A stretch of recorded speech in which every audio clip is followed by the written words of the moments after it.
ఓం శాంతి 29/12/2024 అవ్యక్త BapDada revise date 31/12/2002. ఈ కొత్త సంవత్సరంలో సర్వ ఖజానాలను సఫలం చేసుకుని సఫలతామూర్తులుగా అయ్యే విశేషతను చూపించండి. ఈరోజు నవయుగ రచయిత నవజీవనదాత అయిన బాప్దాదా కొత్త సంవత్సరాన్ని జరుపుకునేందుకు వచ్చారు. మీరందరూ కూడా కొత్త సంవత్సరాన్ని జరుపుకునేందుకు వచ్చారా, లేక కొత్త యుగాన్ని జరుపుకునేందుకు వచ్చారా? కొత్త సంవత్సరాన్నైతే అందరూ జరుపుకుంటారు, కాని మీరందరూ నవ జీవితము, నవ యుగము మరియు నవ సంవత్సరము ఈ మూడింటిని జరుపుకుంటున్నారు. బాప్దాదా కూడా త్రిమూర్తి శుభాకాంక్షలు ఇస్తున్నారు. కొత్త సంవత్సరం సందర్భంగా ఒకరికొకరు శుభాకాంక్షలు తెలుపుకుంటారు. అలాగే దాంతోపాటు ఏదో ఒక కానుక కూడా ఇస్తారు. కానుకనిస్తారు కదా. కాని బాప్దాదా మీ అందరికీ ఏ కానుకనిచ్చారు? స్వర్ణిమ ప్రపంచమనే కానుకనిచ్చారు. అందరికీ స్వర్ణిమ ప్రపంచమనే కానుక లభించేసింది కదా. ఆ స్వర్ణిమ ప్రపంచంలో నవయుగంలో సర్వప్రాప్తులు ఉన్నాయి. గుర్తుందా మీ రాజ్యము? ఎటువంటి అప్రాప్తి యొక్క నామరూపాలు లేవు. ఇటువంటి కానుకను బాప్దాదా తప్ప ఇంకెవ్వరూ ఇవ్వలేరు. మొత్తం ప్రపంచంలో ఒకవేళ ఎవరైనా అతి పెద్ద కానుకనిచ్చినా కూడా ఏమిస్తారు? అతిపెద్ద కిరీటాన్ని లేక సింహాసనాన్ని ఇస్తారు. స్థాపన జరిగినప్పుడు స్థాపనా సమయంలో ఉన్నవారు ముందు కూర్చునున్నారు. స్థాపన జరిగినప్పుడు ఆదిలోనే బ్రహ్మబాబా పిల్లలను ఇలా అడిగేవారు, ఒకవేళ మీకు ఈ రోజుల్లోని రాణి ఎవరైనా కిరీటాన్ని మరియు సింహాసనాన్ని ఇస్తే మీరు వెళ్తారా? గుర్తుంది కదా. అప్పుడు పిల్లలనేవారు, ఈ కిరీటాన్ని సింహాసనాన్ని ఏం చేసుకుంటాము? బాబానే లభించినప్పుడు ఇక ఇవన్నీ ఏమిటి? కనుక ఈ స్వర్ణిమ ప్రపంచమనే కానుక ముందు వేరే ఏ కానుక గొప్పది కాలేదు. అక్కడ ఏ ఏ ప్రాప్తులుంటాయి అని కొంతమంది పిల్లలు అడుగుతారు. దానికి బాప్దాదా అంటారు, ప్రాప్తుల లిస్ట్ అయితే చాలా పెద్దది, కాని సారరూపంలో ఏమంటారు? ఏ వస్తువు యొక్క అప్రాప్తి ఉండదు. జీవితంలో ఏమేమి కావాలో ఆ ప్రాప్తులన్నీ ఉంటాయి. మీరు అటువంటి బంగారు కానుకకు అధికారి ఆత్మలు. అధికారులే కదా.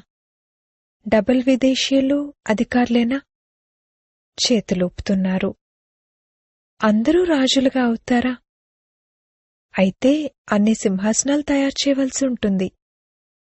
బాప్దాదా అంటారు, ఆ సింహాసనం సింహాసనమే, సర్వప్రాప్తులు ఉంటాయి.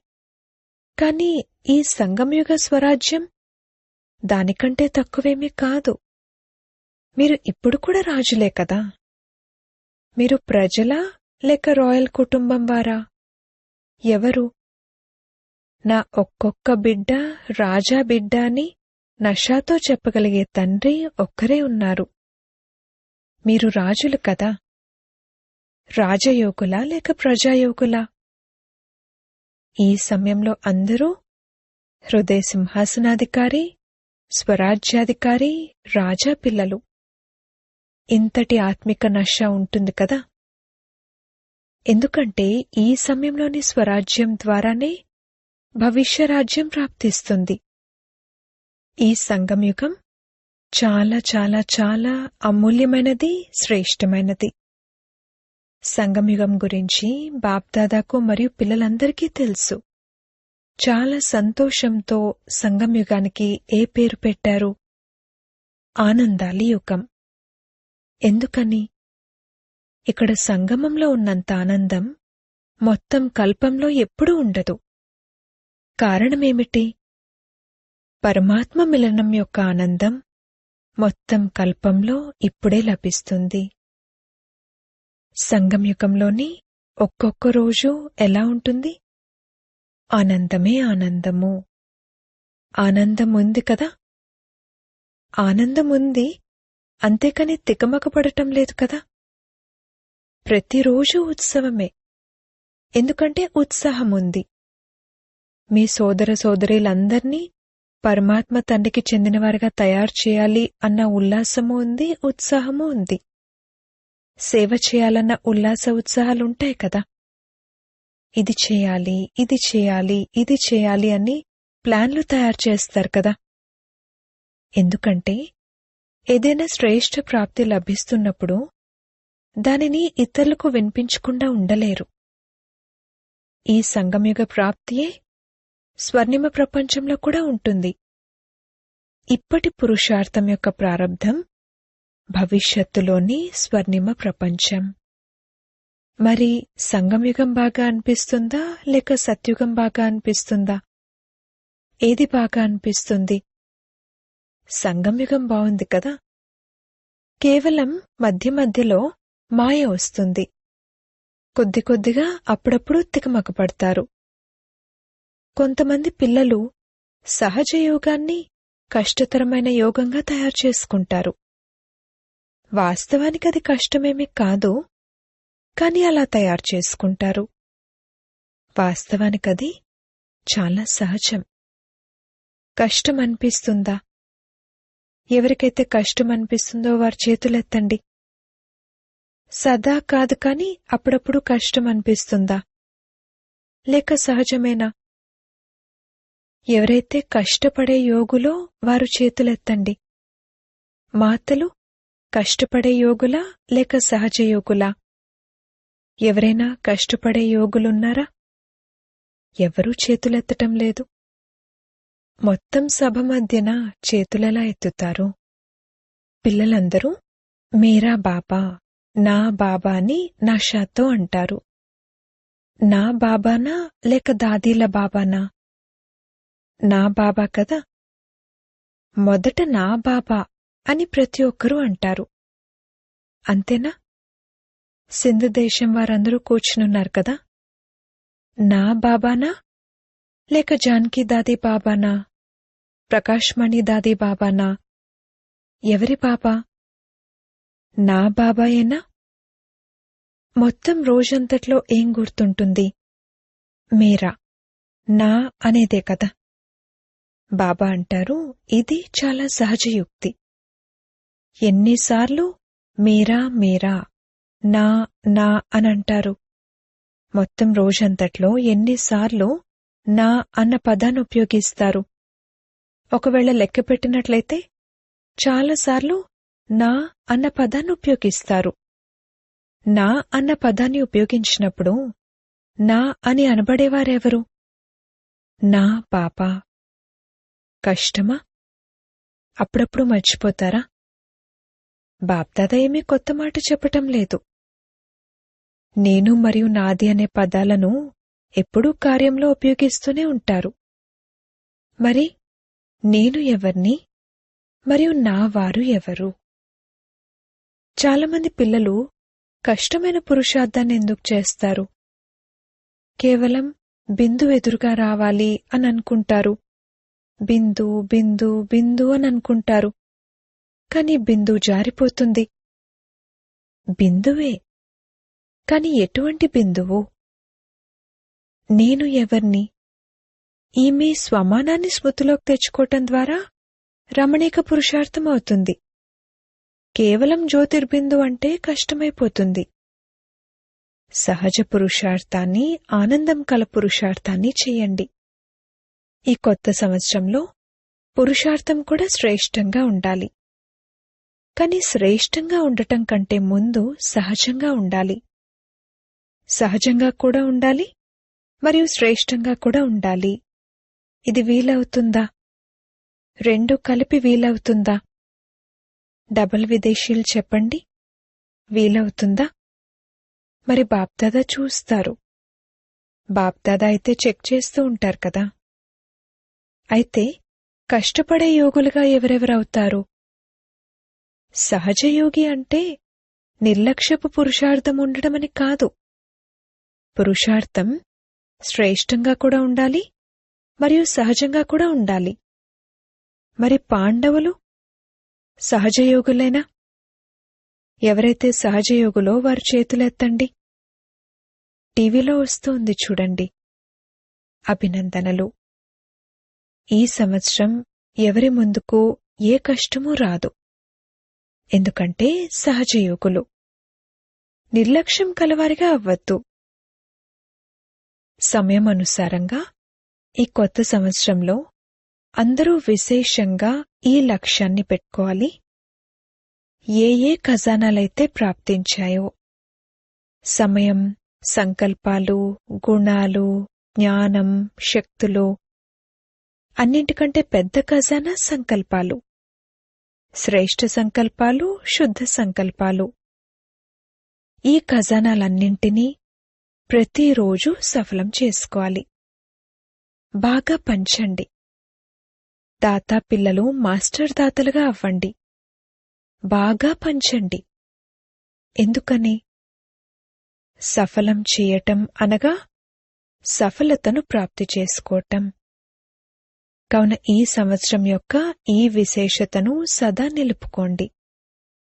సఫలం చేసుకోవాలి, మరియు సఫలత లభించే ఉంది. సఫలత మా జన్మసిద్ధ అధికారమని అందరూ అంటారు కూడా కదా. ఉందా అధికారం? అయితే సఫలం చేయండి, మరియు సఫలతను ప్రాప్తి చేసుకోండి. ఏ కార్యం చేసినా ఏదో ఒక ఖజానాను సఫలం చేస్తూ వెళ్ళండి, మరియు సఫలతను అనుభవం చేస్తూ వెళ్ళండి. ఆలోచించండి, సఫలత యొక్క అధికారం బ్రాహ్మణాత్మలైన మీకు తప్ప మరెవరికైనా ప్రాప్తించగలదా? ఎందుకని? ఎందుకంటే బాబా మీకు సఫలతా భవ అన్న వరదానాన్ని ఇచ్చారు. ఒక్కొక్క బ్రాహ్మణాత్మ సఫలతా సితారలు, సఫలతా స్వరూపులు అని బాప్దాదా సదా అంటారు.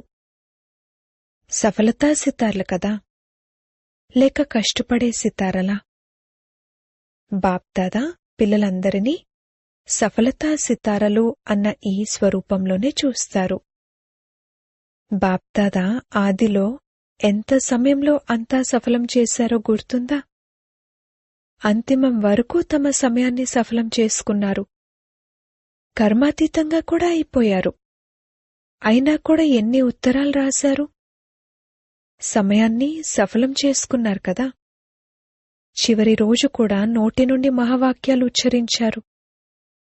చివరి రోజు వరకు అంతా సఫలం చేశారు. అందుకే సఫలతను పొందారు. కనుక ఫాలో ఫాదర్. వాస్తవానికి సంగమయుగంలో ఒక్కొక్క సంకల్పాన్ని, ఒక్కొక్క క్షణాన్ని సఫలం చేయటమే సఫలతామూర్తులుగా అవ్వటం. బ్రహ్మబాబా పట్ల మాకు చాలా ప్రేమ ఉంది అని అందరూ నిశ్చయంతో అంటారు కదా. మరి ప్రేమకు గుర్తేమిటంటే, బాబాకు ఏది ప్రియమో అది పిల్లలకు ప్రియంగా ఉండాలి. సమయం, సంకల్పాలు మరియు సర్వ ఖజానాలు సఫలమవ్వాలి, వ్యర్థమవ్వకూడదు. ప్రేమకు గుర్తు ఫాలో ఫాదర్. బ్రహ్మబాబా ఏ విశేషతను చూపించారు? ఏది ఆలోచించారో దానిని క్షణంలో చేశారు. కేవలం ఆలోచించలేదు, కేవలం ప్లాన్ తయారు చేయలేదు, ప్రాక్టికల్లో చేసి చూపించారు. మరి మీరు అటువంటి వారేనా?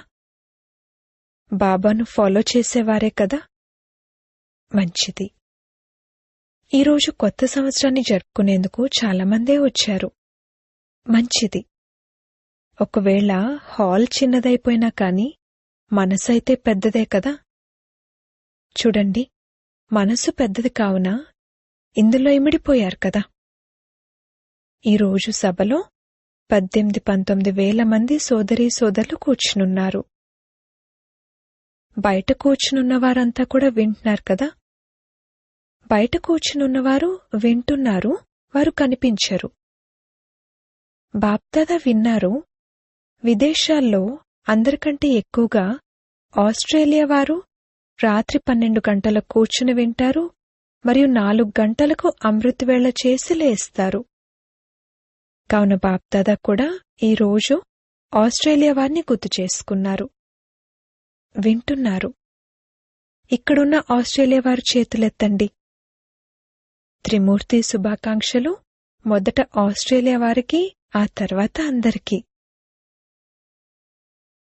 ఈ సంవత్సరం యొక్క లక్ష్యాన్నైతే తెలియజేశారు. సఫలం చెయ్యండి, సఫలత లభించే ఉంది.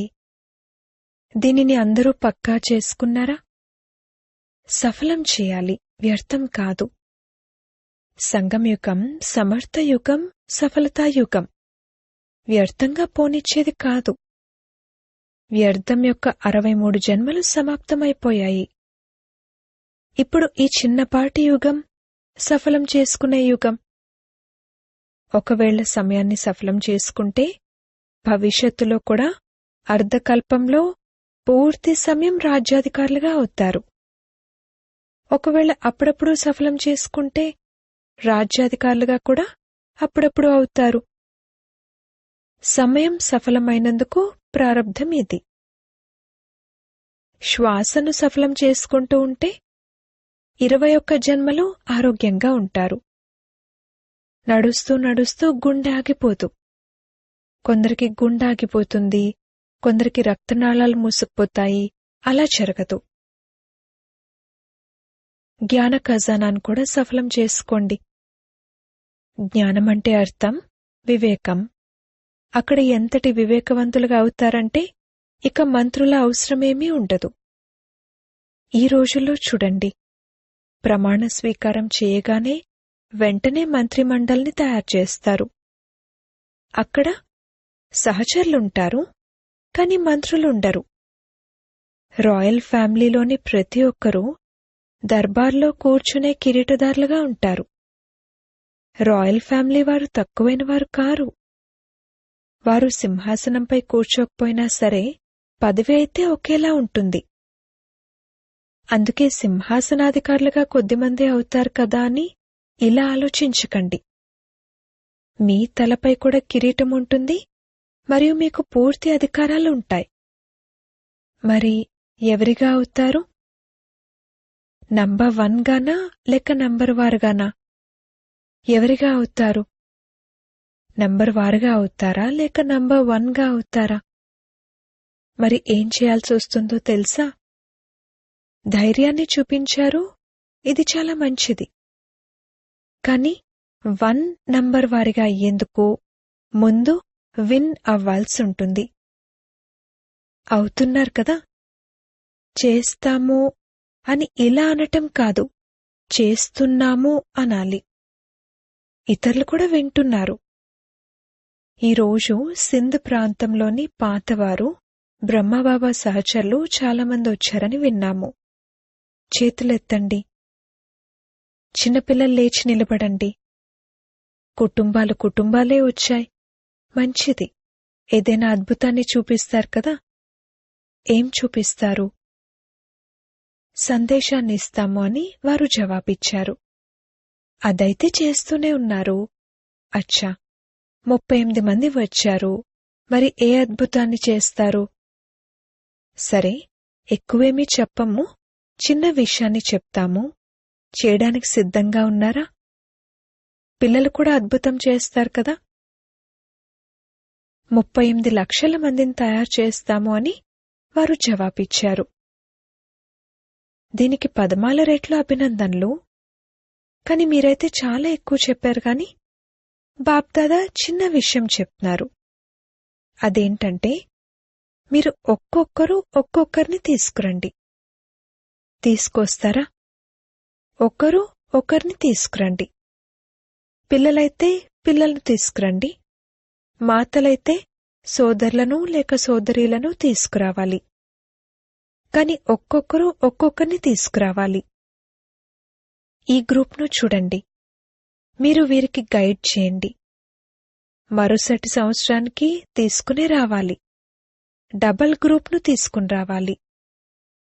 ఎక్కడి నుండైతే ఆది జరిగిందో అక్కడే ప్రత్యక్షత జరగాలి. బాప్దాదా ఇదే కోరుకుంటున్నారు. దయ కలుగుతుంది కదా. మీరు బ్రహ్మబాబా దేశవాసులు కనుక దేశవాసులపై ప్రేమ ఉంటుంది. మీ వద్ద చాలా ఖజానాలున్నాయి. గుణాల ఖజానా ఎంత పెద్దది, శక్తుల ఖజానా ఎంత పెద్దది. కనుక గుణదానాన్ని శక్తుల దానాన్ని చేసి మాస్టర్ దాతలుగా అవ్వండి. ఎవరొచ్చినా కాని, సంబంధంలోకి వచ్చినా సంపర్కంలోకి వచ్చినా వారికి ఏదో ఒక గుణాన్ని లేక శక్తిని కానుకగా ఇవ్వండి. ఎవ్వరూ ఖాళీ చేతులతో వెళ్లకూడదు.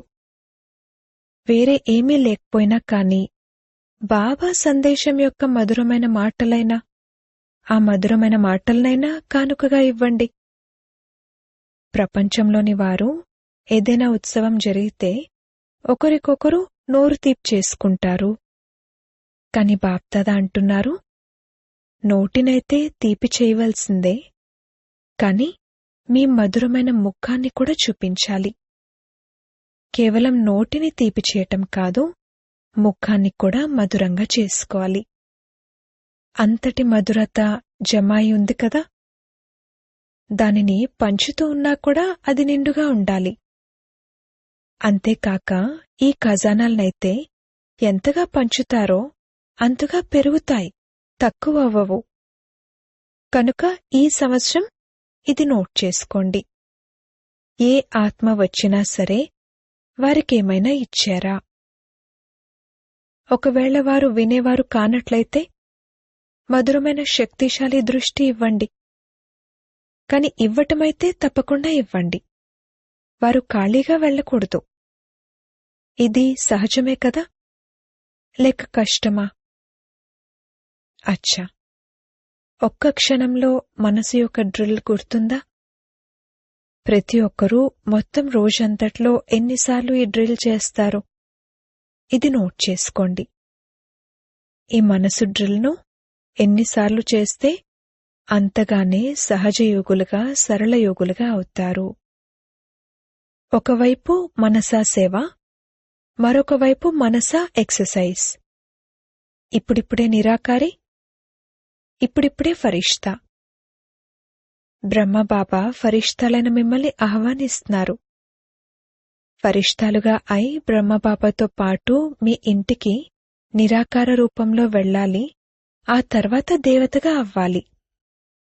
అచ్చా, నలువైపుల నుండి కార్డుల రూపంలో, ఉత్తరాల రూపంలో చాలా చాలా ప్రియ స్మృతులు బాప్దాదా వద్దకు చేరుకున్నాయి.